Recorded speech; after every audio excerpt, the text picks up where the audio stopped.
झारखंड 23 साल का हो गया है और 23 साल में एक युवा अपने पैरों पर खड़ा हो जाता है। तो आज हम जानेंगे कि झारखंड अपने पैरों पर कितना खड़ा हुआ है और झारखंड में और कितना विकास की जरूरत है। बातचीत करने के लिए हमारे साथ मौजूद है ग्रामीण विकास मंत्री आलमगीर आलम। बातचीत करेंगे और इनसे जानेंगे कि 23 साल का झारखंड हो गया है, क्या लगता है और झारखंड में कितनी विकास की जरूरत है, साथ ही साथ झारखंड कितना अपने पैरों पर खड़ा हो गया है अब तक।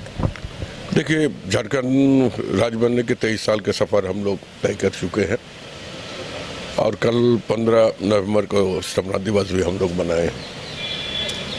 और मैं अपना कल के जो कार्यक्रम था उसमें भी हम कह रहे थे कि अलग झारखंड राज्य बनने का एक कॉन्सेप्ट भी रहा और एक कॉन्सेप्ट यही रहा कि हर हाथ को काम मिले, हर खेत को पानी मिले और यहाँ की जो आम जनता है जो सुखी और स्वावलंबी बने।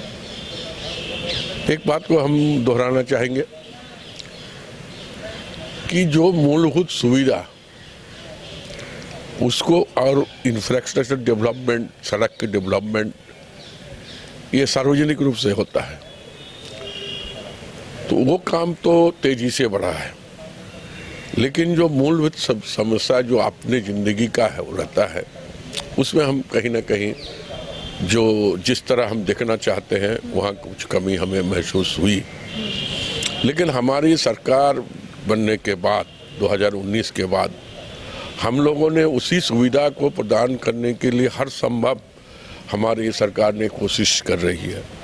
आपको उदाहरण स्वरूप हम बताते हैं कि गांव में अक्सर घूमने जाते थे या अपना कार्यक्रम करते थे, तो जनप्रतिनिधि की हैसियत से लोग का एक था कि मेरा उम्र इतना हो जाने के बावजूद भी मुझे वृद्धा पेंशन, विधवा पेंशन, सुरक्षा पेंशन नहीं मिला। तो एक उनके लिए जो सुविधा प्रदान करना था, उसके लिए हमारी सरकार, गठबंधन की सरकार, हेमंत जी की नेतृत्व में, उनके दिशा निर्देश में हम लोग ने काम किया है। दूसरी और एक बात था कि वहाँ के लोगों को कैसे करके रोजगार से हम जुड़े। हमने पहले ही कहा कि हमने सड़क बनाने के काम किया है, तो सड़क तो हम बनाए हैं।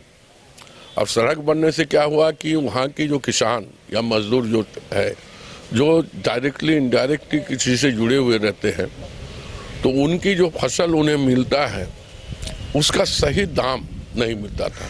लेकिन आज जो है व्यवसाय जो है खरीदने वाले उसके गांव तक पहुंचते हैं, तो उससे उसको जो है फायदा मिल रहा है। हम लोगों ने फिर बिरसा हरित ग्राम योजना के तहत गांव के लोगों का जो अपने निजी ज़मीन है उसमें प्लांटेशन कराकर, जो प्लांटेशन हो भी चुका है उसमें बगीचा लगाकर उसको भी आमदनी हो रहा है। अब हम एक नया योजना चलाए, ये एक गाछ की दूरियाँ 15 फीट 20 फीट की दूरी में है, तो क्यों नहीं हम उसमें सब्जी लगाए, उसके लिए भी योजना हम बनाए हैं। दीदी बगीचा योजना हो, दीदी बाड़ी योजना हो या आपका JSLPS के माध्यम से हो, ये काम हम लोग ग्रामीण क्षेत्र में कर रहे हैं ताकि कुछ जो उसका अपना जो ज़रूरत है उससे दूर कर सकता है। अभी हाल में आप देखे होंगे कि आबो आवास का हम लोग जो नए कॉन्सेप्ट लाए थे, इसका पूरा अगर इतिहास को देखा जाए, भारत सरकार का जो था कि हम हर साल 4 लाख 5 लाख झारखंड में हम प्रधानमंत्री आवास देंगे। 2022-23 में जो आवास हम लोग लिए थे, माननीय मुख्यमंत्री ने कहा कि चलिए इसमें हम लोग 50,000 अपना झारखंड का पैसा, अपना पैसा, सरकार के पैसा देकर 3 कमरा का रूम बनाएंगे। पैसा हमें नहीं मिला और 500 करोड़ का ऑलरेडी बजट भी हम लोग करा दिए थे। 500 करोड़ का बजट करने के बाद जब देखे कि अंतिम मार्च महीना चल रहा था, माननीय मुख्यमंत्री से हमने बात की और कहा कि वो पैसा तो पड़ा हुआ है और प्रधानमंत्री आवास आया नहीं केंद्र से, तो हम चाहते हैं कि 4,326 जो आवास हो रहा है 1,20,000 देकर उसको हम बना दें। लेकिन हमारा मुख्यमंत्री का दूरदर्शिता और उनका सोच का धन्यवाद देते हैं, शुक्रिया अदा करते हैं। उन्होंने मेरे बात को समझे और उन्होंने कहा कि अच्छा रुकिए, इसके लिए कुछ एक नया हम जो है आयाम देंगे और ताकि यहाँ के तमाम लोग जो छूटे हुए हैं सारे लोग को मिलेगा।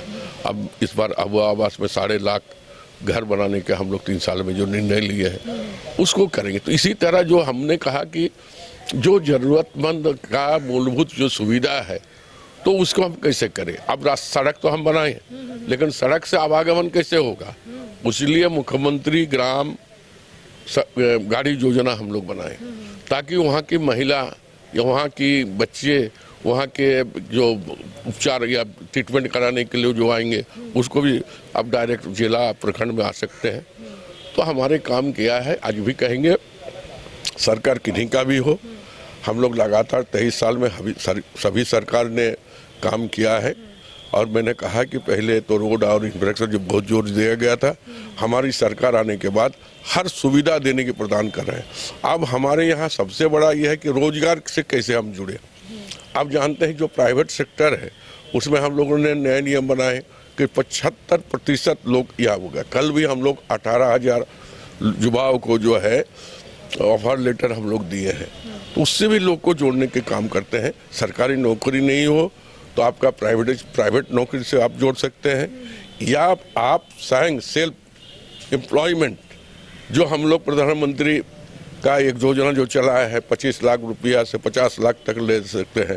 तो उससे है कि हम कोई आदमी किसी का ड्राइवर है, वो एक छोटी सी गाड़ी खरीद कर उससे भी चलाकर अपना इनकम कर सकता है। लेकिन सफ़र का मंजिल जो है अभी तक दूर है, लेकिन हमारी सरकार और हमारी गठबंधन की सरकार जिसके नेतृत्व हेमंत जी कर रहे हैं, हम लोग लगे हुए हैं, सभी विभाग के लोग। हम लोग चाहते हैं कि वो मंजिल को कैसे हम लोग जल्द से जल्द पूरा करके और यहाँ के लोगों को मूलभूत सुविधा दे, इस दिशा में काम कर रहे हैं। स्थापना दिवस के दिन 4 नई पॉलिसी का आप लोगों ने शुभारंभ किया। क्या लगता है इस 4 नई पॉलिसी से झारखंड राज्य कितना विकास की ओर बढ़ेगा और कितना मदद मिलेगी इससे? देखिए, मदद और विकास के लिए ही हम लोग काम करते हैं। निश्चित तौर पर हमारी सोच और विचार है कि उसमें मदद मिले, लोगों को फायदा हो और विकास हो। अच्छा सर, शीतकालीन सत्र को लेकर क्या कुछ खबरें आई, कब होगी आहूत, इसको लेकर क्या कुछ शेड्यूल आया? वही है 15 से लेकर 22 तक का हाउस, अभी डेट फिक्स नहीं हुआ है, बात कर लेंगे। 15-17 से लेकर 22 तक जो है बड़ा दिन के पहले हम लोग सत्र बुलाएंगे। धन्यवाद। तो जिस तरीके से झारखंड राज्य को अलग राज्य बने लगभग 23 साल हो गए हैं और ऐसे में कई योजनाओं के बारे में खुद मुख्यमंत्री हेमंत सोरेन ने तमाम जानकारी दी है और इस बार 4 नई पॉलिसी को लेकर सरकार ने अपनी बातों को जनता के समक्ष रखी है।